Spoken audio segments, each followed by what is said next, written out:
Hi, this is Hana Lee. I am Hana on the forums from Los Angeles.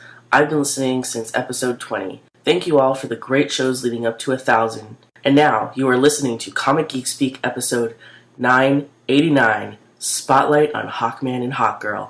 Enjoy the show.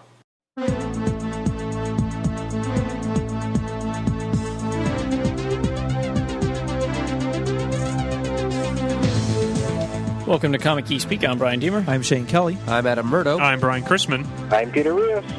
And thanks for joining us. This episode of Comic Geek Speak is brought to you by InStockTrades.com. How does 42% off sound on trade paperbacks? Sounds great. That's what I thought. 42% off on all items. And some things are 50% off. Look at that. That's crazy stuff from Dynamite and checker books. Oh, that's They beautiful. just revamped their site, too. Yeah, it's all new. 50 free shipping on orders of $50 or more. That's a good deal. And just have a huge selection. And like the name suggests, everything is in stock, so you don't have to wait around and hope that, maybe wait like 6 months until the thing comes back. No. If it's there, you'll get it. Done. It's that easy. That's big savings, 42% off. That's Dark Horse. Everything at Dark Horse, 42% off. That's cool. Yeah. Ooh, that means those new Star Wars omnibuses of the Marvel stuff, or Omnibuy, is 42% off. Yeah. Now you're talking. I also usually say when we do this that you can combine an order from In-Stock Trades if you're also ordering from DCB Service and get it all in one shipment, too. I mean, it's free shipping on the In-Stock Trade stuff anyway, but if you're filling out your order and you decide you need something from In-Stock Trades, you can lump it in there. Yeah, that's cool. Check it out now, InStockTrades.com. Look for their good deals, man. Take some of that Christmas money, buy some stuff. This is our gift to our listeners. Okay. This episode will come out on Christmas Eve. Somebody might have requested this back when we were maybe talking about Brightest Day, some of the early stuff, or maybe one of our other spotlights. I'm not sure. And it just so happens to fall on Christmas Eve. And what better way to give our listeners some kind of gift than to try to sort through the mess that is the character of Hawkman and Hawkgirl / woman as well. So that was kind of my thought about this. Number one, like we did with the Aquaman spotlight, featuring a character in one of these spotlights that's prominent in the DC universe right now, especially the Brightest Day event, but also to try to make heads or tails or wings of Hawkman. Start off like as we do with the personal. As we always say with these episodes, we're not giving you, we're not going to try to give you just boring Wikipedia blurbs. You can go do that yourself. We're going to try to do it through our own personal experiences, or I dug into a lot of research and a lot of the resource materials that I have, like the DC 60 Years book, and I have another encyclopedia, and my Who's Who, Hawkman Secret Files, Hawkman Index. So I'm surrounded by feathers. You have a Hawkman Index? Yeah, I have it too. I forgot Do to you? dig it out. We have from ICG, Yeah. I think it is. I have the Justice League ones, but I didn't know they I've got had one that for Hawkman. and I think Wow. there's a Doom Patrol, a Legion one, and Crisis. Yeah, but I forgot to dig that out. Damn Wow. it. Just 2 issues on that one, right? Yeah, I think just the 2, Peter. That's cool. Okay. Because it doesn't complete the 80s series. It stops at, issue 6. So I wasn't sure if there was a third one or not. Well, I can remember the closest thing that I ever saw of Hawkman when I was growing up, even I think maybe before or right around the Super Friends cartoon, was Flash Gordon. And I thought that was Hawkman in the movie, the Voltar? Prince Voltan. Prince Voltan. And I thought that was Hawkman in the movie, so I loved Winged Warriors and Hawk World type stuff ever since then. And then I think he was on Challenge of the Super Friends, wasn't he? Yeah, I think that's where I first remember seeing him, was on Challenge of the Super Friends cartoon. Yeah. And when I got back into comics in the late 80s, early 90s, I don't know how I got into him, where I saw him first, whether it was in one of his books or in the Justice League or something. But, I've read many different incarnations of him. Going through my collection, I realized I did not read and do not have Hawk World by Tim Truman. Really? I don't have that. I did read that. I've never read that. I have all of his issues of all of his series. Wow. All of his JLA appearances, and I've read some of the early Golden Age stuff. I get confused a lot of times as well. And No, sure. his origins and everything. I think I read the JLA stuff, of course. I got him in some of that. And then Hawkworld. And then I really tried, there was that 4-issue, I think it was 4 issues, The Shadow War of Hawkman? It was just before the Jeff Johns, James Robinson era. Legends of Hawkman. Yes. Oh, yeah. It's 3 issues. Yeah. 3 Rob issues. and Yeah, Michael Lark. That Michael Lark, yep. That was hard. Yep, I just mentioned that on the Time Bubble not long ago. Okay. Yeah, I remember you reading that when we were down in Stone Harbor, Stone yeah. Harbor, yeah. Welcome, Jamie, by the way. Yes, thank you. For me, it was Oh, you got the... probably Who's who? yeah, probably the Tim Truman Hawkworld, because I didn't really get into, as I've said many times, I didn't get into DC until Byrne Superman. So that was kind of the Hawkman that was going on at the time. Plus, it was Tim Truman, local guy. Yeah. You know, he was one of the few actual creators I had met. So that was like, ooh, it was cool to actually read something he was writing. You know, and he was writing something that wasn't, you know, Scout or Airboy or one of those. So it was at the big 2. So I remember reading the first one, not like, and that was at the time I was reading everything. And that's the time you could afford to buy everything. Yeah. And I don't remember if I really enjoyed it that much. It was just one of those that was kind of there on my radar. And then off and on, here and there, really followed the Jeff Johns series. Loved that series. Love that series. Especially the beginning. The ending was kind of iffy. Yeah. And then as I learned more about him, and especially got into like writers like Tony Isabella, you know, anytime you see an interview with Tony Isabella, he talks about the Shadow War of Hawkman. So I went back and I got that and read that and really enjoyed that, even though that was never totally finished or finished the way he wanted it to be finished. But that's pretty much it. And then Hawkman is just cool. I mean, I have some Hawkman toys and stuff like that. So it's just, yeah, you can't tell you're Hawkman without a scorecard. That's Yep. you know, you got to buy a program when you walk into a Hawkman. You know, and I know they're working on it with Brightest Day right now, but so that's pretty much my history with Hawkman. You said you have some toys. Did you have the 2-pack DC Direct one that came out? I got that because that came out right about the time they solicited all the other JSA toys. Mm-hmm. You know, back when you're doing like, you know, the Ted Knight Starman, the Wesley Dodd Sandman, all that kind of stuff. So I was like, and then I saw in the pack that they had their Golden Age helmets. So I was like, yeah, they were part of the JSA. I've got to get that to, you know, complete the set. And so yeah, I have that. Those are still, I think, some of the nicest toys DC ever put out, at least part of that line, because they actually stand. They stand without leaning against a wall, and one leg isn't shorter than the other, and all that cool stuff. And you can put the mace in their hand, and it doesn't knock them over. It's just a really cool toy. I had that, and it was the longest time that was the only Hawkman and Hawkgirl figure out there, and I sold that sucker for a mint. Seriously? Yeah.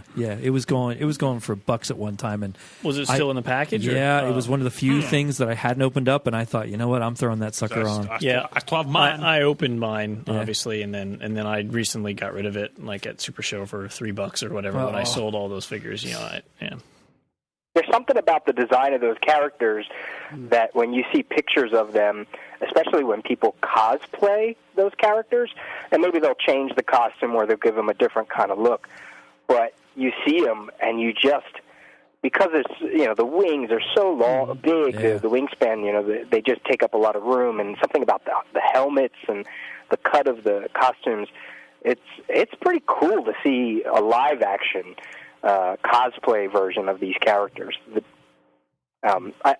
The JSA Smallville one, it's okay. I think it looks. It's kind of a throwback to the Flash Gordon one, I think. But yeah, the wings look really, really kind of cheesy. But something about the cut of some of the different costumes that it makes it work. Especially then if the guy's kind of kind of ripped. Yeah. 'Cause you gotta. Yeah. Carter is ripped, so you gotta have a caterer, however you want to say it. I've always heard Qatar in my head. Okay. Yeah, it is an impressive visual, definitely. And the first time I was ever exposed to the Hawks, it was just a random image, really, that I saw. I think it was in an old issue of Comics Buyer's Guide that I got my hands on. I was just a kid back in the 90s, just starting to get into comics, not much sense of the history of them yet. And I saw a cover, might even have been in an ad or something. It was a reproduction of an old Silver Age comic that had Hawkman in it. I don't even think it was part of his own series or Brave and the Bold. I think it was... was there a Hawkman? Help me out here, Pan. So was there a Hawkman strip that ran in like Mystery in Space or Strange Adventures? Yes, there was. In the backups. It was between the Brave and the Bold appearances and his first ongoing title in the 60s. Okay, I think it was one of those issues then. And I just thought, hey, there's a space hero guy he's got a bare chest and a big funky bird mask and wings. That's kind of cool looking. It's space opera, and I kind of like it.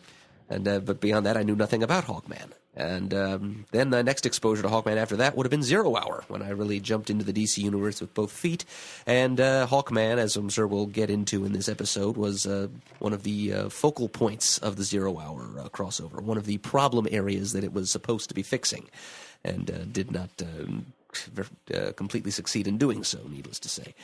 I still didn't know much about Hawkman at that time. I just was I think I had sort of tumbled to the fact that there had been a Golden Age Hawkman, and he'd been in the Justice Society, and then there'd been a later Hawkman who was in the Justice League, and in Zero Hour there was yet another version of Hawkman that had come along after Crisis, and that's the one that was getting tossed around in the Cosmic Tempest in Zero Hour, and emerged as the all-new, all-different Hawkman on the other side.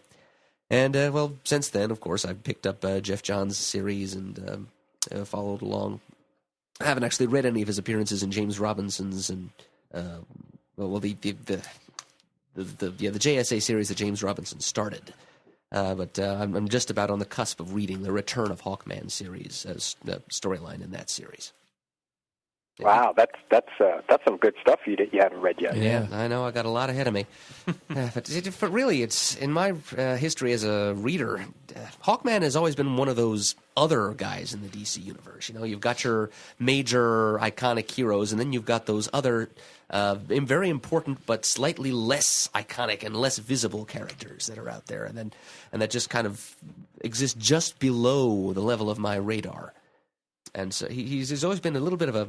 I've read some stories with the Hawks. I know some stuff about the Hawks, but they don't resonate me as strongly as some of the other characters that I consider DC's major characters. Like they're not in the Big Seven, but I have a better sense of who Aquaman is and what his world is like. Same deal with the Green Arrow and the Atom, who are not in the Big Seven either. But Hawkman, for some reason, he's just kind of a blank to me. I mean, he's been around for 70 years, though. In one form or another, yeah. I think it's for me, it's definitely a JLA first exposure kind of thing. Whether that was a cartoon, Super Friends, or a Superman Batman Hour or something like that, and then obviously the comics, because I was really into the JLA comics, the Shadow War miniseries, and then from there I would follow. Gosh, Hawk World, the Hawk World series, Hawkman, everything through when he finally disappeared in Zero Hour. And then, I was picking up a lot of his stuff. Now, I didn't pick up the 80s Hawkman series itself, and there was a special as well. I picked up Shadow War, but that was it. And then once he returned in JSA, followed the new series that he had, Hawkman. Even went through Howard Chaykin's, deplorable Hawkgirl run, and now, continue on wherever he's at now. And it's not like I actively seek out the character, but I enjoy the character, and I, especially his newfound status ever since Robinson, or I should say Jeff Johns, brought him back in JSA, and Robinson kicked off the whole Hawkman series. There's something about the character that now kind of works. Obviously, a lot of it is hindsight. They're able to look at what they can do with the character. Loved Hawkgirl or Hawkwoman, however she was named, on the Justice League cartoons, newer ones. that kind of Kendra cemented it for me when she became the new Hawkgirl for this new generation. And then when they put that Hawkgirl, they returned Shara back into the cartoons, I really liked her, and was really cool that they finally gave her a voice. So she not one of my probably not even in my top 10 favorite characters, but I have to admit a good Hawk story gets me going. My exposure was in JSA, and then the Hawkman series that resulted kind of out of that. And I read that for a while. I don't know, when did it? I don't know. I read it until 1 year later. Well, I didn't make it that far. I read it for about a year and a half or something like that, and then ended up dropping it. But that was my only real exposure. I never read Hawkman and anything else. So the character really kind of suffers as we go through this. We'll find out that there really was it really boils down to one editorial decision that DC made that would forever kind of screw up this character. And we've talked to Tim Truman, and he's mentioned it in interviews, and you can read about it in a lot of the interviews. And a lot of people always have the same suggestion, the same response to what the very simple thing they could have done to not mess up the character the way they did. So we'll get to what that sort of silly. It seems like such a silly answer, and yet they mucked it up for all time's sake. So, Adam, do you have a lot of notes for this? I have no notes at all. Oh, okay. Then I'll run this baby. Somebody took home the Hawkman Companion from Tomorrow's, right? Yeah, well, Shannon and I looked at it, and Adam looked at it in the studio as well. Cool. So I'll start it here. I'll give sort of like a breakdown of the various major, if you want to call them eras, or if you just want to call them time periods in Hawkman continuity, and this will help us sort of shape this conversation. So, and I'm not talking publishing continuity. I'm talking about like the larger story, including all the retcons and stuff that they did. So I narrowed it down here to Egyptian prince and princess. So when I say that, Adam, what does that mean to you? Well, that's the Golden Age version of the characters, as seen in Flash Comics #1. Well, go. I'm saying let's go all the way back, though. Let's go not publication. Let's go to the actual Egyptian prince and princess. Okay, that's Prince Qatar. Khatar,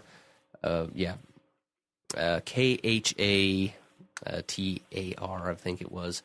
Prince Khufu Mat Qatar. Yeah, that's his full. Yeah, I think it might even have been in the '90s Hawk series when they decided that his full name was Khufu Mat Qatar. Mat, M-A-A-T, being the name of the Egyptian vulture goddess. So they'd put that in there as a link to Egyptian bird mythology. But yeah, Prince Khufu is just what they called him at first. And that's actually in the '90s when they gave the princess. They changed her from just being Shiera or some version of that to Chayara. Yeah. Chayara. Yeah. CHAY-ARA. Yep. So these are two. There's a prince and a princess, or a prince and his lover, escort, or whatever, however you want to call it, that existed in Egyptian times. The JSA sort of sets it in one time period. If you follow the origins of like the Golden Age, it'll set it in another time period. So let's just say ancient Egypt, to keep it nice and simple. Mm-hmm. So they're the starting point for the Hawks in the DC universe. If you're reading Brightest Day, the skeletons of those two characters are playing a sort of prominent part right now in Brightest Day. And it's because they are the ones that sort of start this whole Hawk cycle. They had an enemy, and his name was Hathset. And what do you know about Hathset? Well, he's kind of he was a wicked high priest. Remember that? And he set himself in opposition to Prince Khufu back in the olden times. I think he foiled some scheme that Hathset had and ended up killing him. But then Hathset cursed Khufu that he and his beloved Lady Chayara would be dragged into this cycle of reincarnation.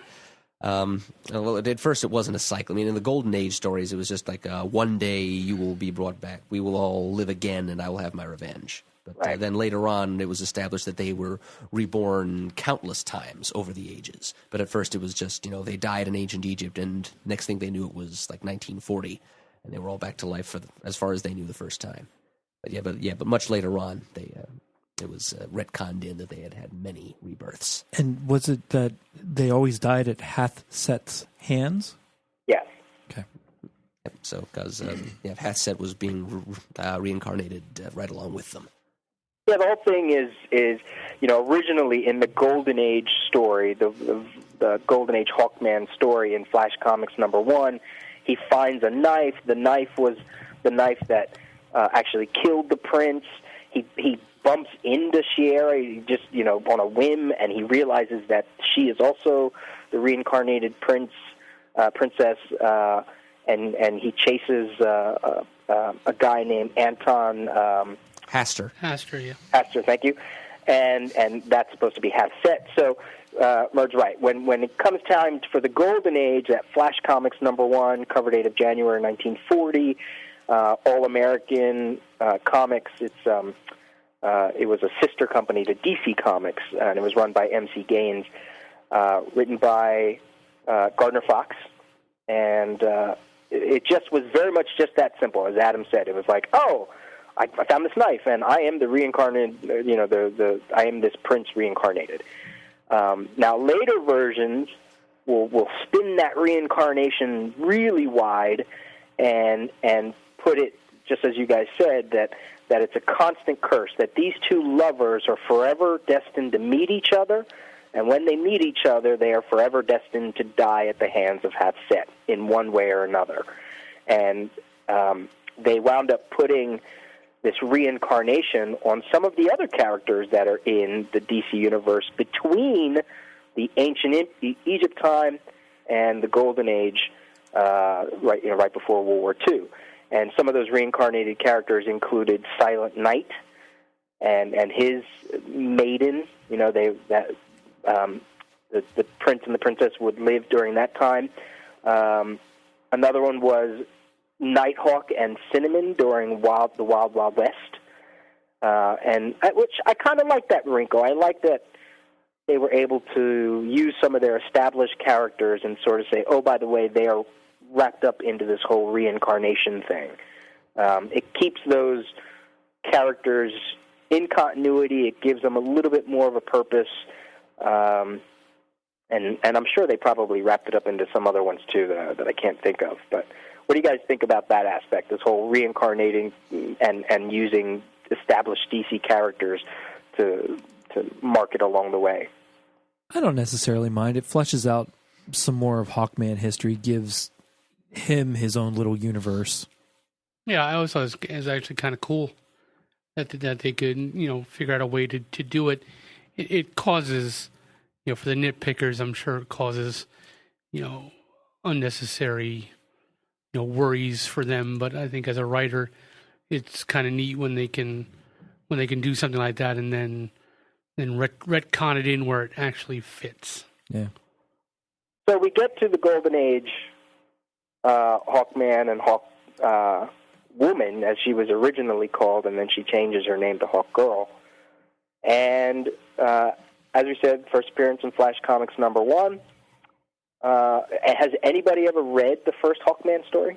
Yeah, I have it right in front of me here. Mm-hmm. Okay. And I read it in the same reprinted edition that Brian has. Yeah, the Millennium Edition, Yep. Flash Comics #1. Yep, I read it about 2 years ago. Mm-hmm. But yeah, right there on the second page of the story, they mention Prince Khufu. They mention Hathset, right at the beginning. And now you mentioned, Peter, a few pages later, there's Shiera and the whole... Very randomly shows up. Yeah, exactly. Just all works together. It's right there. It's right there, literally at the beginning. Mere minutes after Carter Hall figures out that he was Khufu, he just bumps into some lady outside a museum and, oop, hey, you're Shaira. And she just happens to have exactly the same name, as you mentioned, Peter, in modern times as she did in ancient Egypt. So, and actually, in the front of the edition here, of the Millennium Edition, they mentioned real briefly about, like, the creators, Gardner Fox, creditors creating Hawkman. It says it's been described as two different sources. Fox was either inspired by the Hawkman of the planet Mongo from, Flash Gordon, or a bird in flight in his backyard. But I never really thought about the Alex Raymond Flash Gordon, but looking in the Tomorrow's Companion, you can see there's probably a great deal of, whether it's deliberate or not, inspiration for the Hawkman character. Sure. That. Two sources I read had that same story about him watching a bird building a nest in his backyard, and he thought, oh, that's kind of cool. There's nobody that has those flight ability or bird inspiration, so let me do that. And again, you have to imagine this is 1940, so it was a time where you could come up with creative, or you could come up with characters with a very sort of mundane, idea behind it. It's not like today, if somebody goes, hey, I'm going to make a character called Eagle Man, well, it's not going to be that creative. But back then, hey, a guy who can run fast, a guy who can have strength for an hour, a guy who can fly because he has wings, another guy who has a sleeping gun, So it was a simpler time back then, so it's kind of a funny little quirky story. And reading about the artist for the first issue, I don't think I ever remembered this, that for the first issue of the Hawkman in the Flash Comics #1, it was drawn by Dennis Neville, who I don't think I've ever heard of before. I always associate the early Hawkman with Sheldon Moldoff. oh, Mm-hmm. And he eventually did take over, I think, with issue 6 of the Flash comics, drawing Hawkman, but originally it was Dennis Neville, who, God, I've never heard of him before. Did you ring that bell with you at all? oh, I'm sure I read his name when I read this 2 years ago, but I've seen it in no other context before or since. So. Yeah, didn't Joe Kubert eventually draw? Joe Kubert eventually came Golden on. Age Tales, yeah. The Golden Age Tales, and that's sort of dovetailed into how he got into we'll get to eventually the Silver Age. Yeah, okay. Yeah. Kubert would start drawing him in 45. 1945, or issue 45, Peter. 1945. 1945, okay. Yeah. And we should also mention Sheldon Mayer, who was, an editor for MC Games, and noticed that this whole superhero thing was kicking off back in the day. And that's why you got Flash Comics #1, which was actually an anthology, and it featured not only Hawkman, not only the first appearance of Hawkman, but the first appearance of the Golden Age Flash, Johnny Thunder, the Whip, also a character named Cliff Cornwall, and later a character named the King, and other characters as well. And unlike our Aquaman spotlight, where you asked the question, when was the first time Aquaman appeared on a cover? And it wasn't until, Brave and Bold 28. Yeah. For the Flash comics, after, I think, issue 6, they alternated covers with Flash and Hawkman on the cover. So he was actually visible in the Golden Age, on the newsstand of the Golden Age, unlike Aquaman, who was buried in the back. Yeah, and even here in his very first appearance, there's a little Yeah. image of him off to one side, even though the Flash himself dominates the cover. Yeah. And he was billed as a hero who would fight the evils of the present with the weapons of the past. And actually, I think also somewhere in this first issue, they do mention the 9th metal, really early on in his history. Yep. Which was later retconned as Nth metal. Yeah. It sounds more extreme that way. Do you want to explain what 9th metal is, actually? It's just an anti-gravity element, supposedly based on ancient alchemy, which is the basis for the Golden Age Hawkman's ability to fly. His flying harness is made out of it. Yeah, and right here in one of the panels, it says, the Hawkman, peril of the night, whose extraordinary powers are derived from Carter Hall's discovery of the secret of the ages, the 9th metal, which defies the pull of the Earth's gravity. Yep. Yeah, those wings are definitely not really growing out of his back in 1940. Yeah, they're just artificial flying aids. And all that will get changed and sort of retconned later. But the pieces were there from the beginning, right? We already We mentioned a lot of the different pieces that are part of the Hawkman universe, and also we should say that the Golden Age Hawkman originally was a blue-eyed, blonde-haired dude, and yeah, even in ancient Egypt, he was blonde-haired and blue-eyed. So there you go. So that's the Golden Age, right? This is the Golden Age character. He would eventually join the JSA. He would become the chairman of the JSA. I think I read on one of the websites I looked up that he was the only member of the JSA to appear in every JSA story at that time. That is correct. And when Roy Thomas was doing the All-Star Squadron in the 80s, he kept with that theme and tried to have Hawkman appear in every issue. Yes. And I believe there was one issue where he forgot to include him, and a little later on they actually did a little page trying to pigeonhole him back into that issue. Like, oh, here's a page we drew and forgot to put in there. So he was aware of that and tried to sneak him back in. Yeah, so even if he wasn't directly involved in the story, they tried to at least put a little like flashback image or a picture of his head in there. Exactly, someplace. like every issue. Yeah, because he was a favorite of Roy Thomas. Yeah, his favorite character overall, I believe. Oh, really? I did not know that. And let's talk a little bit about Shiera too. We said she appeared in Flash Comics #1. The first time she would put on the costume, I've seen two different comics for this. I've seen All-Star Comics #5, cover date of July 41, and I've also seen Flash Comics 24, cover date of December 41. Now, what makes this interesting is if the first one is really correct, then she predates Wonder Woman. Wonder Woman first appeared All-Star Comics #8, cover date of December-January 1941.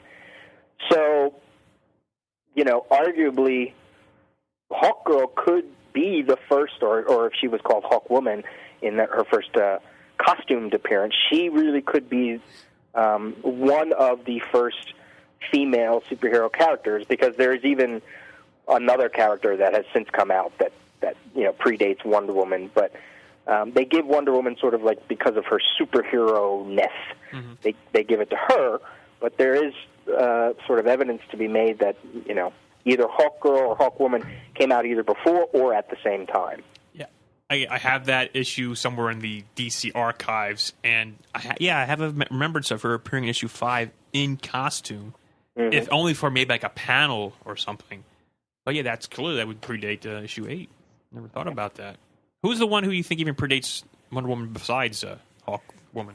It's like a character like Scarlet something, or the woman in red. Yeah, maybe that's it. Yeah, I have heard of her. I actually did a paper in grad school at Bowling Green on Golden Age mystery women. Another name that I remember is Miss Fury. Trying to remember the Tarp Mills, I think, is the name of the lady cartoonist who created Miss Fury. Good girl artist. I think Miss Fury might have predated Wonder Woman too, but I'm not 100% sure of that. Okay, so we go back to the Golden Age, and obviously there's some stories that he has, and some villains that they would encounter, and the whole JSA, as far as the JSA history goes, in 1951 they were brought before. They basically were all retired because they were brought before the House Un-American Committee. Is that what it's called? Activities Committee, I think. Activities Committee. Thank you. I knew HUAC. Exactly. Mm-hmm. And they said, and this is actually a scene that just happened in one of the recent DCU Legacies issue, where they're brought before that committee and asked to reveal their identities, and they said "F you" and disappeared forever. Well, for a little while, anyway. And they didn't really say "F you," but we get the gist. Yeah. Put their fingers up in everything. That'd be something, yeah. Yeah. So there are some things that happen, after that. Obviously, the JSA characters come back out of retirement. It's revealed in Infinity Inc. that the Golden Age Hawkman and Hawkgirl had a son. His name was Hector. He went by the character name of Silver Scarab. In Infinity Inc., would eventually become a Sandman that would actually show up in Neil Gaiman's Sandman. and would then die and come back yet again as Dr. Fate in the James Robinson, Dave Goyer, Jeff Johns JSA, and we're doing footnotes on that, and the first 4 issues of that was Hector's resurrection as the new Dr. Fate for, at least a handful of years. Not only does he have a son, but they also have a godson named Northwind, another character in Infinity Inc. From the 80s, which I think I just saw a post on the forum that on one of those future listings on Amazon, they're actually finally going to trade the Generation Saga of Infinity Inc. Wizard. Wow. Northwind, Adam, you want to talk about who that was? Yeah, he's a half-breed member of a race of bird people, lives in a hidden city called Phythera, which is in Greenland. The son of a bird woman and a human researcher named Fred Cantrell, who's an African-American, who went up there to live with the bird people. And so he's sort of half human, half Phytheran. I guess Dr. Cantrell was a colleague of Carter Hall's, and Carter became sort of like a patron protector of Phythera, and he became the godfather to this half-breed boy who grew up exposed to Hawkman and some of the other heroes of the JSA, and decided to emulate them, along with a bunch of other kids and proteges of JSA members in Infinity Inc., and he went by the name of Northwind. And if I'm wrong, please correct me, but wasn't this also established in the Golden Age of Hawkman that he did visit that land? Yes, Phythera did come from an old Hawkman, a Golden Age Hawkman story. Mm-hmm.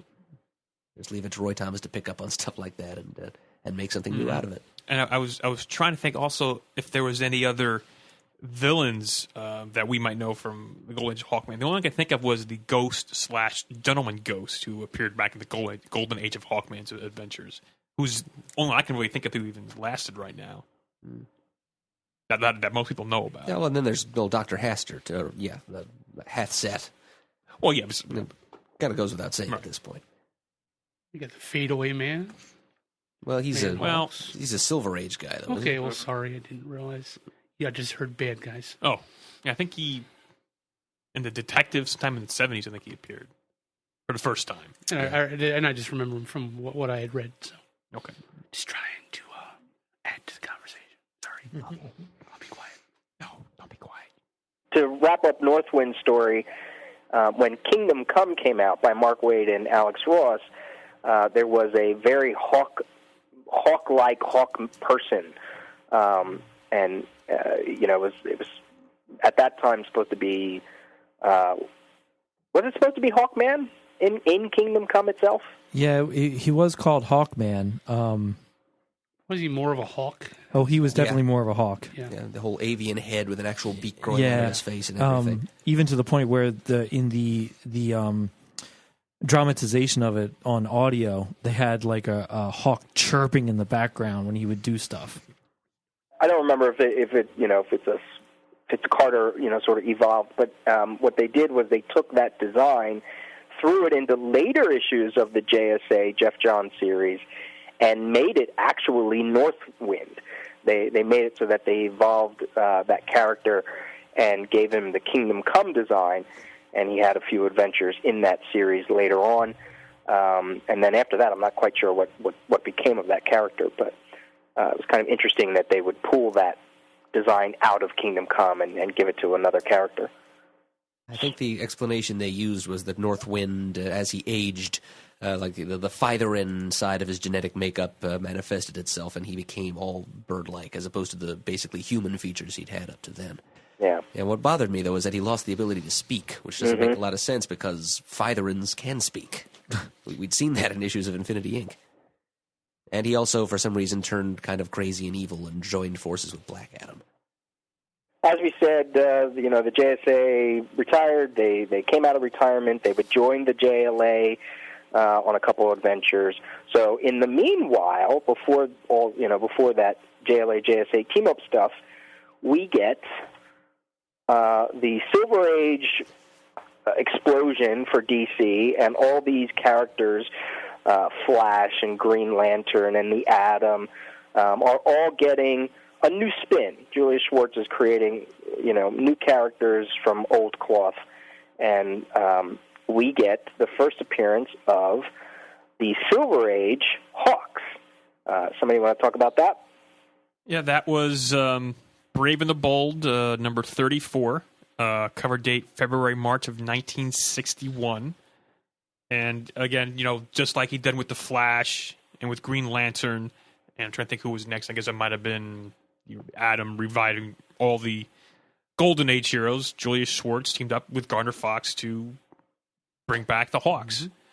Mm-hmm. And again, a great masterstroke bringing back Joe Kubert to work on the art. And I have the Brave and the Bold trade from like 20 years ago with all the Hawkman issues in them. And there's a nice little forward by Julius Schwartz where he talks a little bit about Gardner Fox and Joe Kubert and their collaboration. And Julie usually takes credit for a lot of things, but he gives credit a lot to Gardner Fox. He's not sure who came up with the name for Thanagar, but that was one of the great things. And it sounds like a Gardner Fox name. And Julie says it's one of the best placed names around. If I ever discover a planet, he'll call it Thanagar. And you mentioned Joe Kubert, and he certainly was an amazing artist, but it really was Murphy Anderson that right.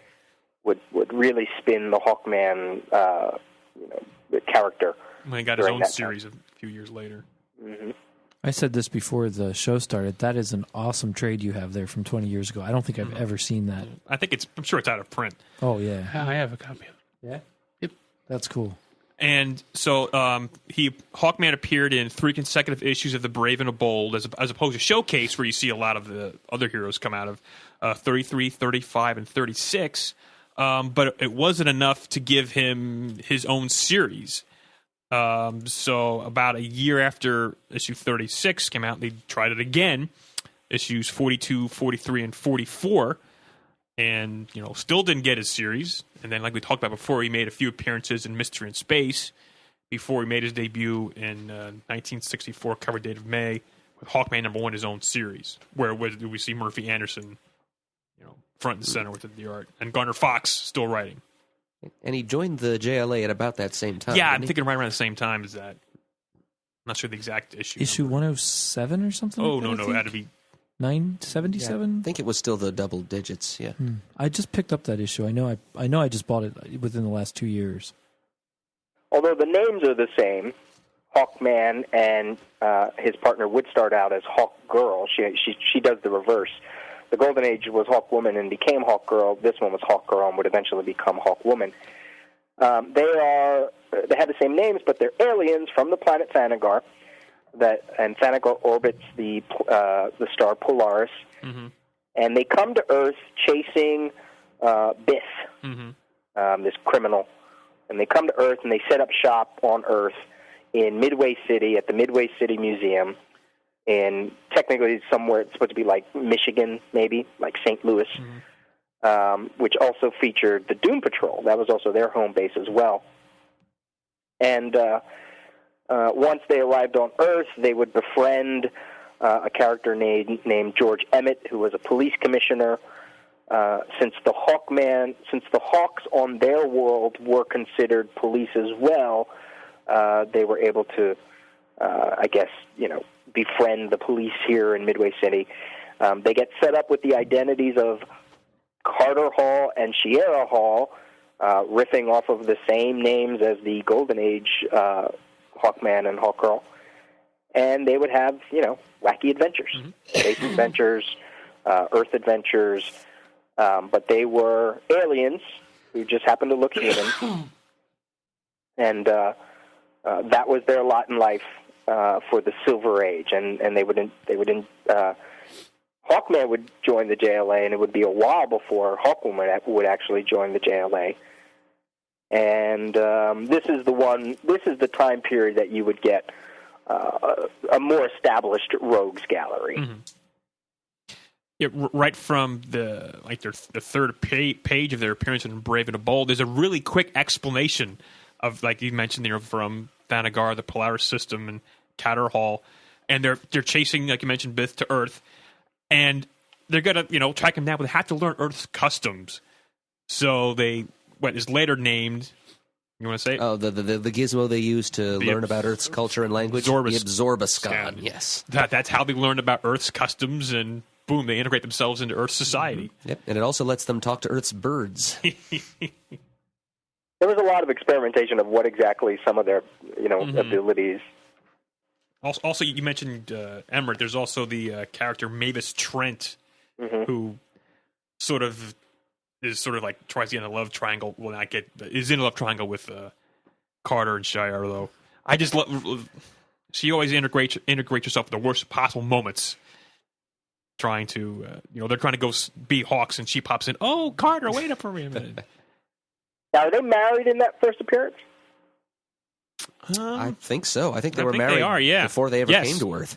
Okay, I just wanted to be sure of that. Which, again, is different from the Golden Age version. Because right here, Mavis, he goes, Mavis, this is Carter. This is Shira, my secretary and wife. And she goes, your wife? Oh. Good thing he said secretary first. Yeah, exactly. Not my wife and secretary. My secretary and my wife. Yeah. It was the 60s. It was a different time. Yeah. And eventually she got promoted to co-director of the museum with Carter. But, at first she had to be put in her time as the secretary. She's a female character in the early 60s. Yeah, that's what happened to Wonder Woman. Yep, she's the secretary of the JLA. Yeah. So unless you're a teacher, you're a secretary. Those are your two choices. And the Thanagarian backstory for these characters, Kadar's father, Perrin, was a prominent figure in Thanagar. There was an attack by what's called the Man-Hawks, which are frequent villains of the Hawks. And Kadar established himself so prominently in that battle against the Man-Hawks that he becomes the first of a new police force, which I believe they actually even call them the Hawkmen. I think it was Wingmen. In one version of the continuity, I don't know if it's the Silver Age one or a later one, they're called Wingmen as opposed to Hawkmen. Yeah, I know in the Hawk world, they're called Wingmen.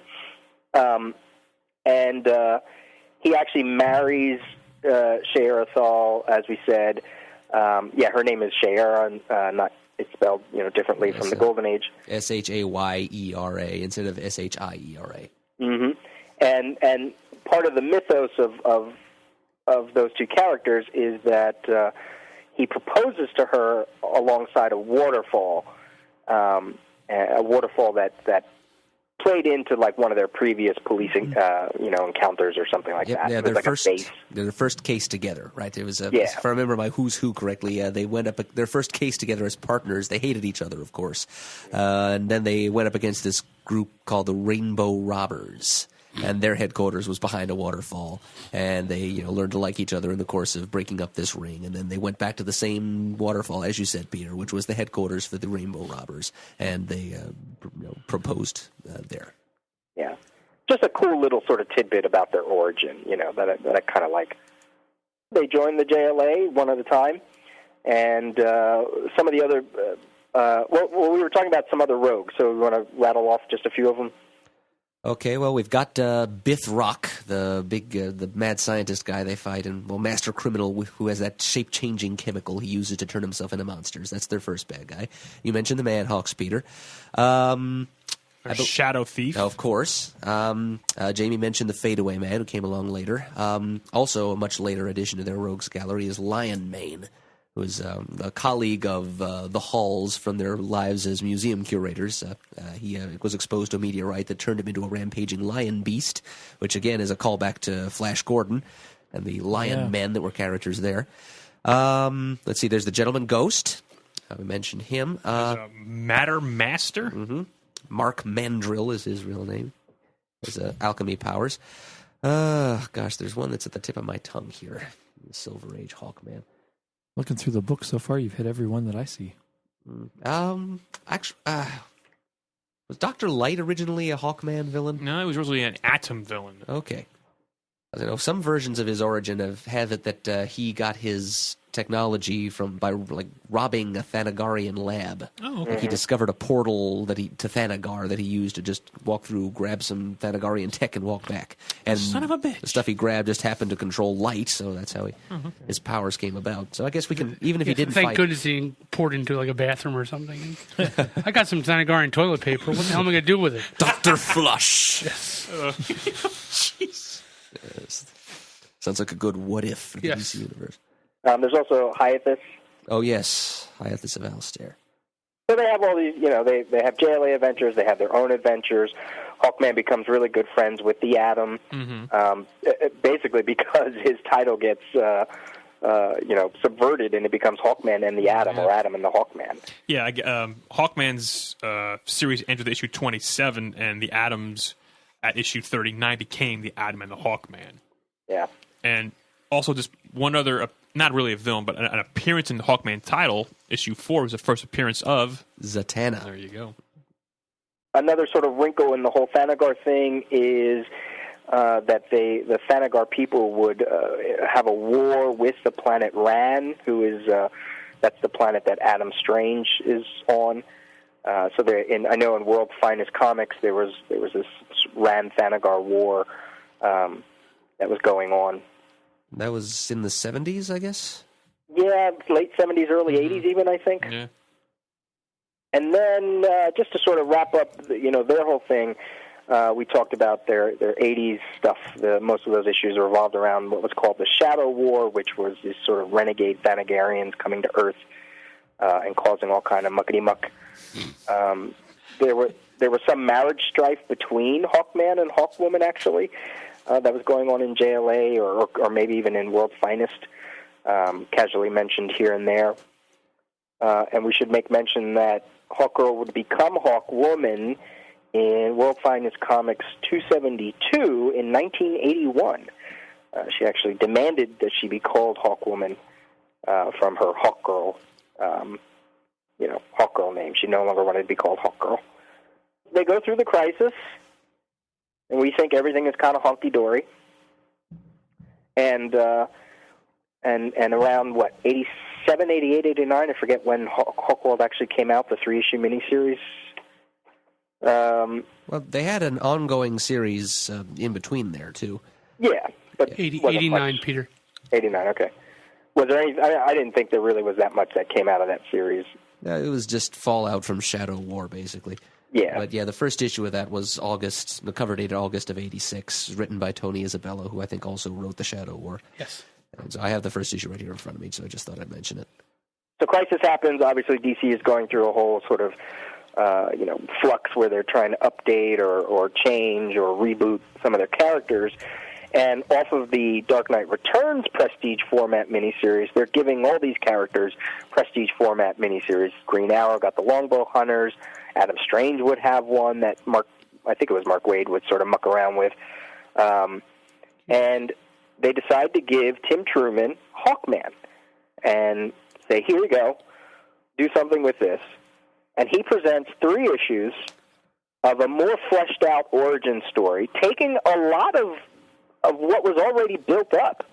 You mentioned that Hawkman, Kadar and Shara didn't like each other, and he took Thanagar and explored it and blew it up and made it this oppressive, almost imperialistic culture society who then would bring slaves from other planets and make them work down below while their cities floated up above, and created the Wingmen, and Carter's father was really, responsible for a lot of what was going on in Thanagar as a scientist and all that.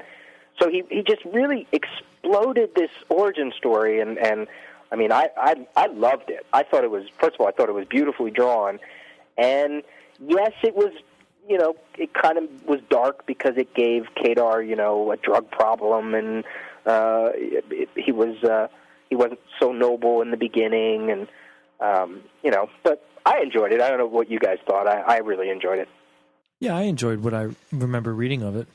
I agree, Peter, that expanding on and fleshing out Thanagarian culture and giving it this oppressive caste system was kind of an interesting idea. Yeah. Like these throngs of miscellaneous aliens walking around in the alleyways down below, like just the gene trash that are looked down on by the lofty upper class of Thanagarians above. And also, yeah, I agree about adding a couple of layers to Katar's character. Also, was a good idea. What I remember most, though, is that Shaira had a real edge to her. Oh yeah. yeah. at the beginning. Like she was all about this caste system. She was all about the innate superiority of the natural-born, purebred Thanagarians to all the gene trash down below. And I seem to recall there's one scene, I don't know how hell with seem to recall, I definitely recall one scene in which Shaira is, she and Qatar are out hunting or something, and she's just arguing with him about all of this, and she's just kind of smirking and pointing her rifle at the back of Qatar's head, like she'd think nothing of blowing his head off just to amuse herself. So it's good that these characters are not presented as shining paragons of heroism right out of the starting gate. You get to see some growth in their character, thanks to Tim Truman. Yeah, and that is what they did. You know, that Kadar he goes through a little bit of a journey, and he finally he decides he wants to help all these people, and he eventually turns Shayera around to some degree. So it was 3 issues, and you know, I see it a lot in back issue bins. And as I was reading it, I was like, okay, this is great. Wow, that's awesome. You know, that's a great backstory. And it ended with them heading to Earth, chasing a villain named Biff, just like their Silver Age first appearance. That's the whole, you know. So it was like, beautiful, done, great, awesome. Thank you, Tim Truman. Great 3 issues. Thank you, DC. Awesome. We should also make mention that obviously the Silver Age and the Golden Age Hawks all would meet at various points during the JLA, JSA team-ups, although the Golden Age Hawkwoman didn't get a lot of play in the Silver Age. She would in sort of like All-Star Squadron and in Infinity Inc. and things like that, but her appearances were sort of few and far between during that time period. And we should also make mention that during the Crisis, all the JSA were shunted away into this limbo, this Ragnarok limbo-esque, fighting this very bloated Surtur character. And they were put off, you know, the DC was like, okay, we're going to put these characters in limbo because it's going to be too confusing. We don't want to kill them off, but we'll just shunt them away for now. Well, in the case of Hawkman, they were actually toying with the idea of killing him off. I remember in the Carter Hall, Earth 2 Hawkman is attacked by Dr. Phosphorus in Crisis and very badly burned in that confrontation because DC hadn't made up their mind yet exactly what they were going to do with Earth 2 Hawkman, whether he could be allowed to continue to exist in the post-Crisis reality. So they just wanted an out there so that they could just have him die of his burns if it was deemed inconvenient for him to still be around, and otherwise he could come out of it. And they decided to just let him survive. But then they, as you said, Peter, push him off to this little pocket dimension where he and the other JSAers are forced to battle as guardian gods forever. That was in the last days of the JSA one-shot. And that was supposedly the last we were going to see of the Justice Society characters, because DC wanted to focus on the future. There are these newly revised versions of their classic characters and the new characters they had just introduced. So Golden Age characters are pushed off stage left. And, you know, and for a while after the Crisis and after that 3-issue Hawkworld, great, okay? A Hawkworld series was about to start. Perfect, awesome. Let's see what happens. And all of a sudden you start to read it, and you go, why are they just coming to Earth now? Wait a minute. Why are they just meeting Wally West Flash? What's going on here? And it was decided that new Hawkworld series that would spun out of the 3-issue Hawkworld miniseries was the first time Kadar and Shayera Hall, not married at this point, had come to Earth. And the collective masses went, what the bleep? And we get this series called Hawkworld. And it's a new Hawkman and a familiar Hawkman and Hawkgirl that we knew. We knew Kadar, we knew Shayera, they were in the JLA, we knew who these characters were.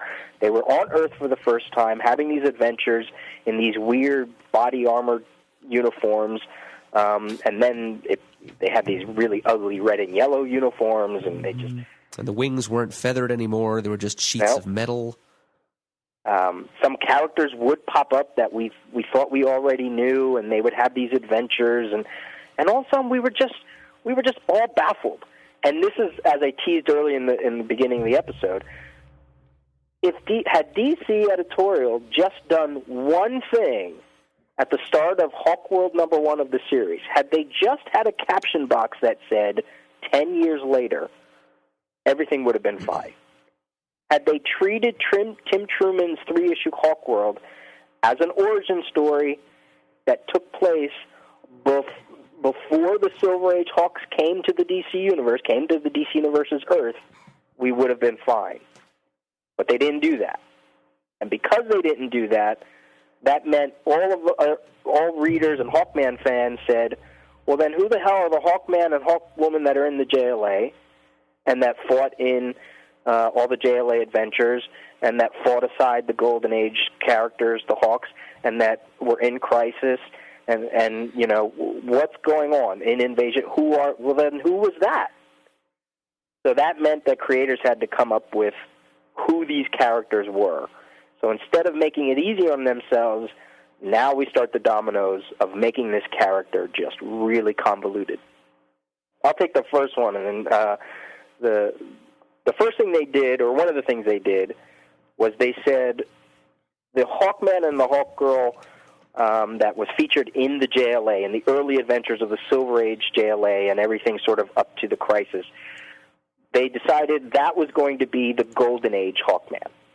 And he was going to be on the team sort of as a liaison between the two groups, even as like a sort of elder statesman, you know, sort of like someone who bridged the gap between the two generations. And we were to assume that all those adventures meant that it was the Golden Age Hawkman in the JLA. Does that ring true, right? That's how everybody thinks about that? Yep. Yeah. And then, but then the JSA disappeared in the Crisis, like we said. So who was the Hawkman and the Hawkgirl that fought during Invasion that happened before these you know, the new Kadar and Shayera came to Earth? There was an event called Invasion. Thanagarians were very prominent in the Invasion. Hawkman and Hawkgirl they were flying around during the Invasion event, but Hawkworld hadn't happened yet. So who was that? Adam, you want to take that one? Okay, sure. Yeah, so like you said, Peter, these are clearly the Thanagarian versions of Hawkman and Hawkwoman / girl. This was referenced in the story. They couldn't just say, oh, yeah, that's the Golden Age Hawks, because, number one, the Golden Age Hawks aren't Thanagarian, and number two, the Golden Age Hawks had already been shunted off to that Asgardian limbo, as we mentioned, so they were not available for plugging into this story. So DC had to come up with some kind of interim solution, some new other version of Hawkman and Hawkwoman that they could say were in there. So what they came up with was the Hawkman and Hawkwoman that were seen in the Invasion story were actually Thanagarian spies posing. Well, at least one of them was a Thanagarian spy. The Hawkman was a Thanagarian named Far-Andar, and he was an Earth spy who assumed the identity of Hawkman and was posing as a hero on Earth while actually pursuing Thanagarian interests. And his Hawkwoman was an Earth woman that he seduced and talked into wearing the costume and being his partner in all of this. And I think eventually, much later on, there's another character called Golden Eagle, who is distantly tied into the Hawk mythos. I think it was in the Palmiotti and Gray run on Hawkman that Golden Eagle was retconned as the son of Far-Andar and his Earth Woman pawn. And so he in that story, he sought revenge on Hawkman for what ultimately happened to his dad, the Thanagarian spy Far-Andar, which is that he died. Yeah, and Far-Andar's partner, her name was a riff on, it was Sharon, I think, right? That sounds familiar. Yeah. So that's what we were to accept. And this all came out in the Hawkworld series. We were to accept that, the word you use, interim, that's a good use of title for them, that they were these spies or these other characters. And that character, Far-Andar, would show up in that series, in that Hawkworld series. Is that the ongoing or the mini? The ongoing. Okay. Yep.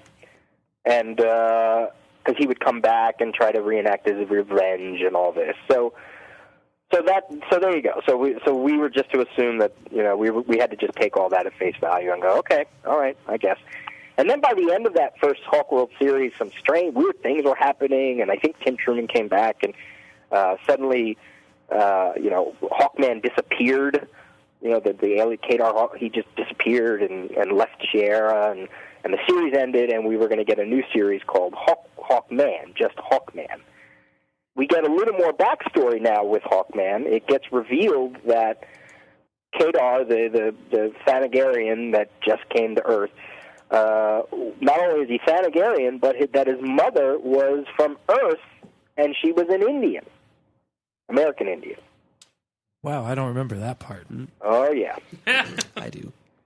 The whole, some of it is a little hazy in my head, but his father, Perrin, who we've talked about, we learned that he actually came to Earth a bunch of times and actually met the Golden Age Carter Hall, and that's where Carter got like the Nth medal and all that, and on one of his many trips, he met a woman, took her to Thanagar, and had a baby boy named Kadar.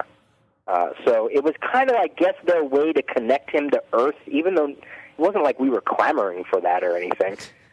But yeah, he was revealed to be half Earth, half Terran, and half Thanagarian. So this Hawkman series comes about. This is all pre-Zero Hour, and you know, Cher is still around, and this new Hawkman is a little more violent, a little more. They call him the Scourge of the Sky, Night Sky, or something like that. And then I guess we go to Zero Hour next, right? Yeah, I believe so.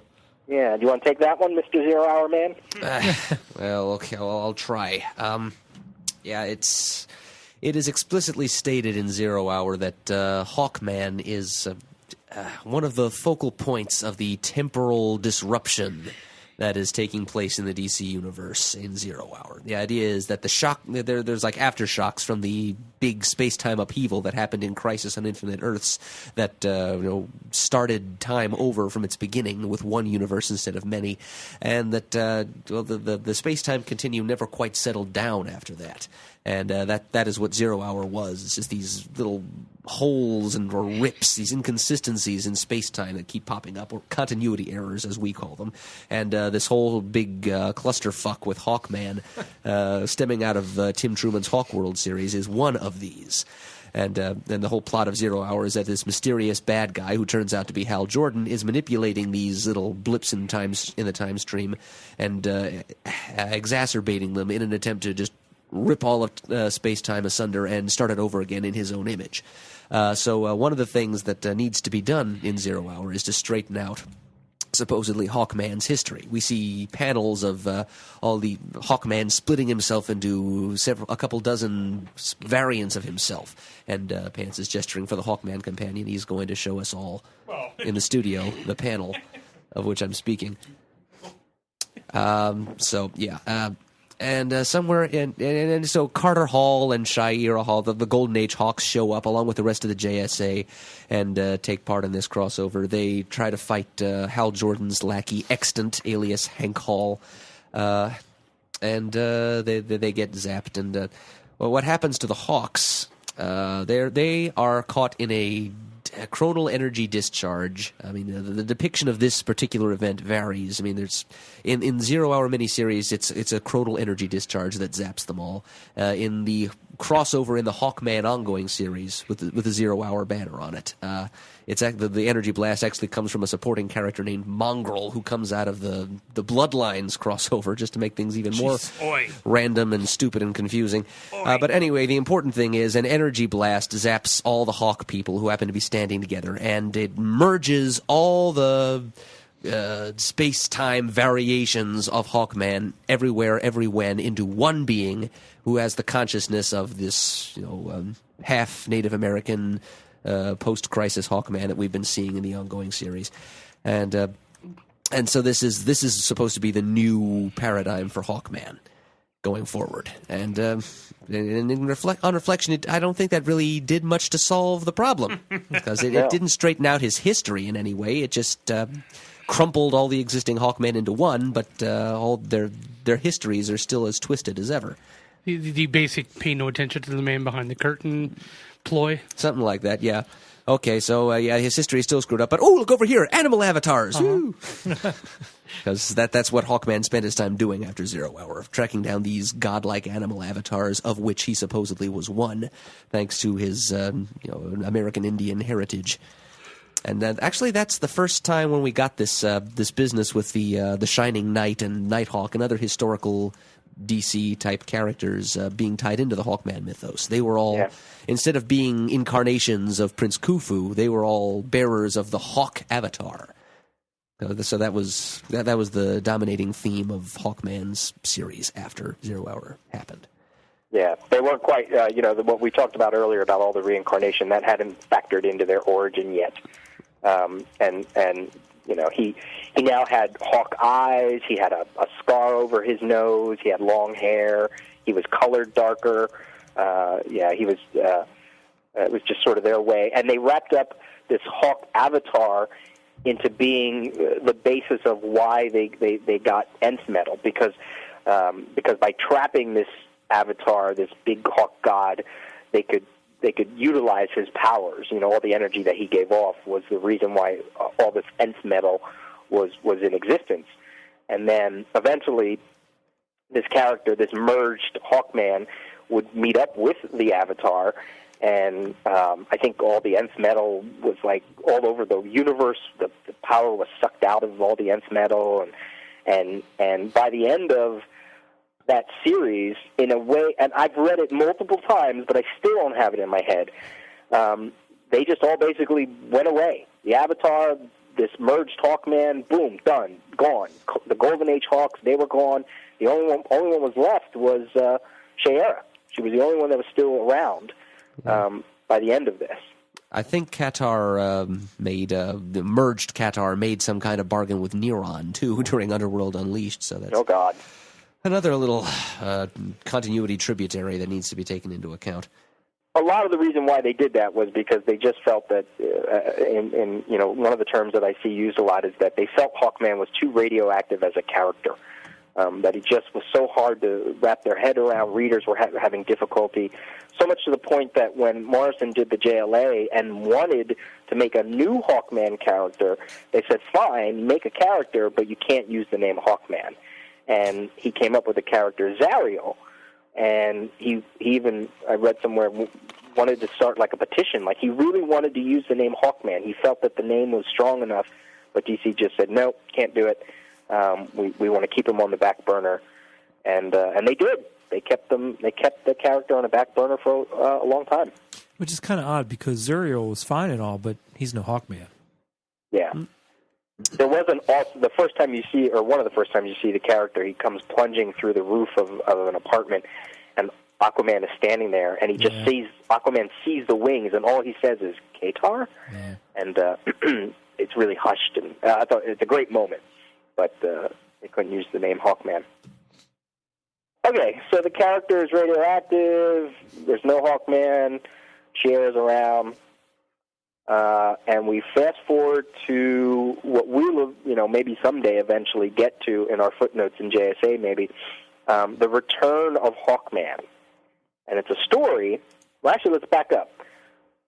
The first rumblings of restoring Hawkman is we get a new character, a new Hawkgirl, in the JSA Secret Files #1, and her name is Kendra. And she is the granddaughter, sometimes the grandniece, of a character that has been around since Detective Comics #1, named Speed Saunders. And it's tied in, like they say that Speed is, related to the original Golden Age Hawk woman. So this new Hawk girl is related to her, and there's some mystery about her. She has scars on her wrists, and there's some mystery about her when she was a kid and her parents. And it's eventually revealed that she does have ties to the Golden Age Hawk Girl. She's seeing visions of Egypt and all this. And this is all going on during that Robinson Goyer Johns JSA series. So we get a 3-issue arc called, or I think it's more than that maybe, Return of Hawkman. And it takes place on Thanagar. And we won't go into the details of it, just to say that all of a sudden, this new Hawkman comes out. He has brown hair, and it is Carter Hall. We've now gone back to bringing back the Golden Age Hawkman, but he has memories of Kadar, and he has memories of sort of past lives. And we learn that not only is he back, we learn that Kendra is actually housing the spirit of the Golden Age Hawkgirl, Shiera, Shiera. And this is where you start to get a little more shaping of their origin. We learn that a Thanagarian ship had crashed in ancient Egypt. So Jeff Johns threw Thanagar way back into ancient Egypt and said that's really what started all of this. The prince and the princess, they found the technology of the ship and they were able to use it to enhance their power, or that's why they came up with the metal and all that. So it all boils down to Thanagar and ancient Egypt and this whole game of reincarnation and these destined lovers and it all sort of merged and we get this new Hawkman and we get this new Hawkgirl and we understand their status quo and we're like, great, okay, let's forget about everything else and let's just roll with it, right? And I think the majority of us probably just said, awesome, great, let's just buy it and go, right? Yeah, well, to me, with the exception, it was kind of creepy. Like you had this older Carter and this younger Shiera, and she's coming to grips with who she was. I mean, because they really set up that she was a very troubled girl. She had, she tried to kill herself in various times and all that kind of stuff. So I don't know. I as much as I liked it, as much as I was glad that they've, that they finally seemed for the umpteenth time to get it right, almost. Where they've merged. Because with Johns, you always get that. He's always. You knew from his past that he was always very respectful of the base material, or the source material. So you got that, but I don't know. I was always kind of creeped out by that. It eventually got better as it went along when she kind of like put him in his place and said, hey, I'm not your lover. This isn't who I am. But let's move on. I want to work with you type deal. So, but I thought that tension was a little creepy. And wasn't he pretty forceful about it too? Like almost because it was disturbing about it. Well, yeah, because it was like we will be together. We are we are destined to be together. We cannot be apart type deal. And it's like dude, you're old enough to be my my father. You're kind of creeping me out. Yeah, I can remember there were some scenes in the ongoing series where he was trying to convince her she liked certain foods because his late wife did. Yes, I know you, and it's like, dude, you don't know me. But it was still good. I'm not. Don't get me wrong. I that was not enough for me to say. But I always just thought in the beginning that was kind of creepy. Yeah, definitely. They would be in the JSA. Hawkman would get a new series, and they would play around with that tension. Hawkgirl was, not buying it. She wasn't buying, even if she knew that she was the reincarnated whatever. She was like, I don't care about that. I'm my own person, and that it kind of put a spin on their relationship because that there was that tension. And some writers would play around with it, and then eventually during the Palmiotti Gray stuff, they would actually come together, but there still would be tension. This new Hawkgirl would have a brief fling with Roy Harper, Red Arrow, in the JLA when she joined the Brad Meltzer JLA.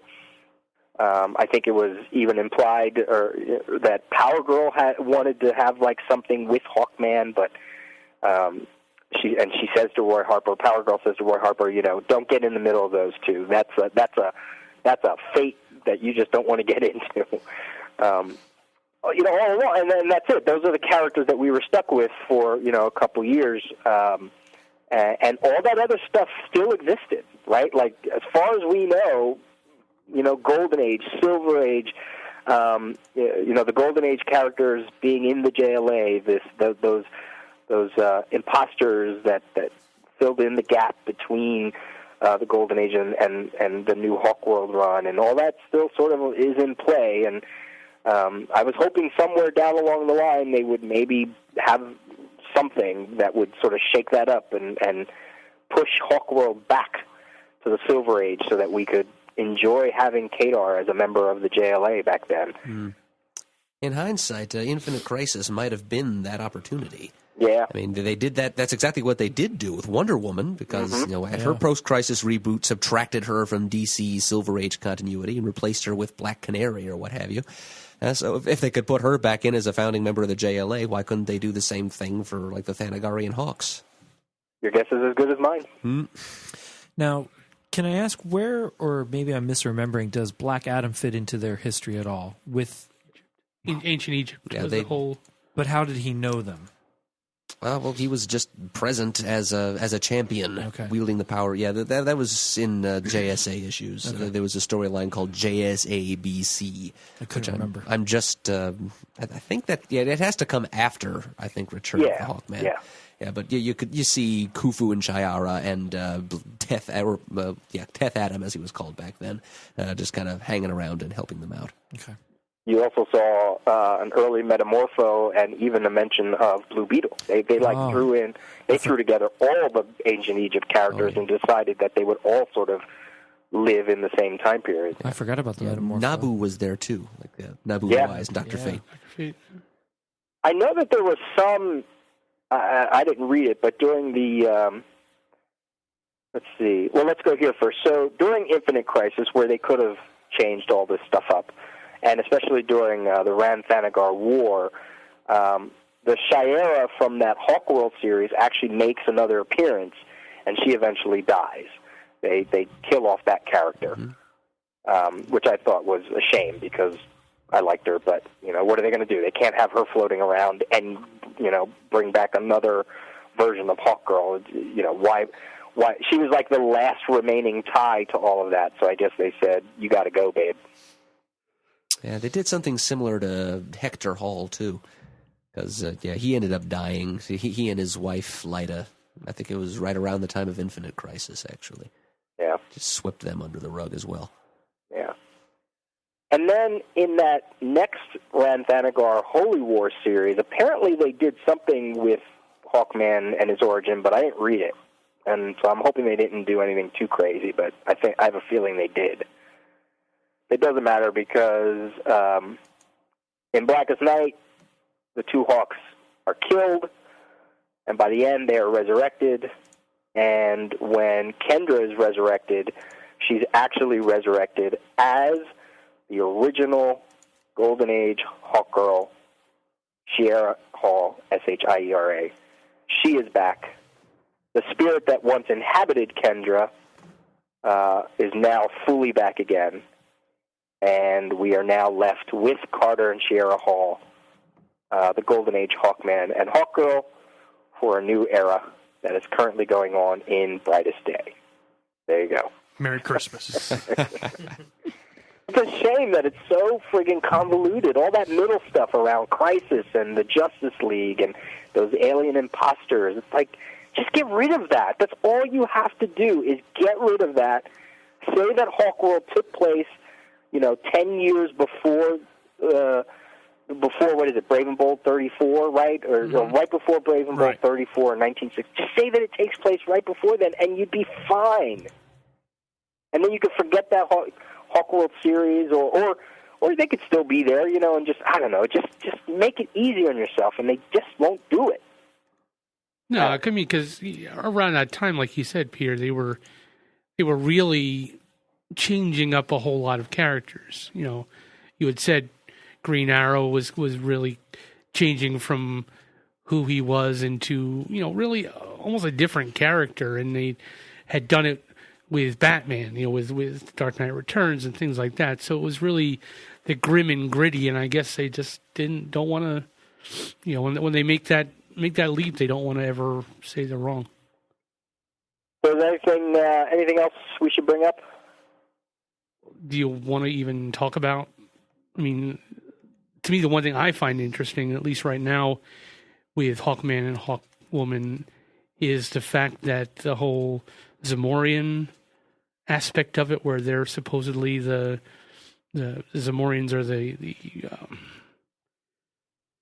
purple, not the Purple Lanterns, the Star Sapphires. Star Sapphires, and they are supposedly the heart of their power battery, the two lovers.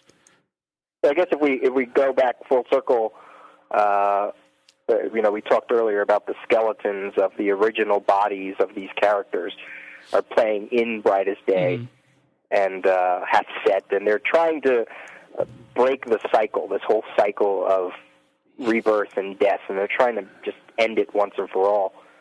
And we got, yet in Brightest Day, we got like a real Hawk world, like they call it Hawk world. And this is where Manhawks are supposed to be coming from, and even Lion-Mane is supposed to be here. Yeah.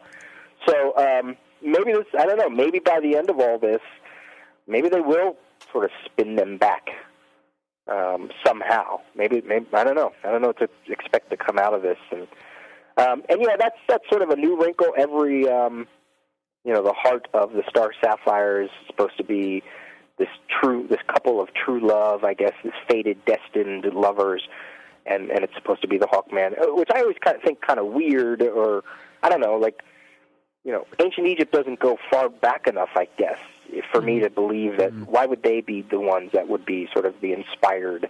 I don't know. It just seems like a I don't stretch. Know. Yeah. I don't know. I just it's always kind of cool. I mean, if you're gonna put two fated lovers into, you're gonna say, okay, well, we're gonna make them two fated lovers. You put them there, especially if you're gonna use the whole fact that they are alien. There's alien in them along with everything. Why not, put them into the Star Sapphires? I thought it was interesting. Now it could all blow up in my face when I'm reading it, and by the time it's all over, I'm gonna go, that was crap. It's a mess too. But yeah. So my worry is that they're gonna go beyond ancient Egypt. Like they'll say, that they were fated lovers from even before that time, But then it's like, oh, Christ, well, then how did they get to Earth? And, oh, come on. Well, if you go back to the whole Thanagarian ship landing there type deal, maybe they're going to go back to that, and, they were just out and about in space before that, that all happened. But it's still interesting. It's just one of those things that I just, right now, as part of the storyline, if we're talking about the Hawks, I just find it an interesting twist. And we really haven't seen a whole lot. Yeah, they've touched on it a little bit as far as the Brightest Day, but I really think that story has a long way to go yet. There are a lot of good Hawkman stories out there, and even as sort of crazy as the Hawk World ongoing series is, there are some decent stories in there. John Ostrander did some pretty cool stuff. The 3-issue Tim Truman miniseries, definitely read that because it's just fantastic. And the James Robinson run that eventually Jeff Johns takes over with Rags Morales on the artwork, most of that series is really, really good. And then just follow their adventures in Brightest Day, if that's, that's because that's really where that and Aquaman, they're sort of they're reshaping those characters for a new age. So. All right. Well, this episode was brought to you by InStockTrades.com for the best deals on trade paperbacks, hardcovers, and manga. Check it out. Up to 42% off on everything. And it's all in stock right now. InStockTrades.com. If you'd like to send us an email, you can reach us at comicgeekspeak@gmail.com. Visit our website at comicgeekspeak.com. Leave us a voicemail. The number is 267-702-6642. Join the conversation at thecomicforums.com. We want to thank everyone who has donated to the show. We really appreciate it. And as always, we are uniting the world's mightiest heroes, one listener at a time.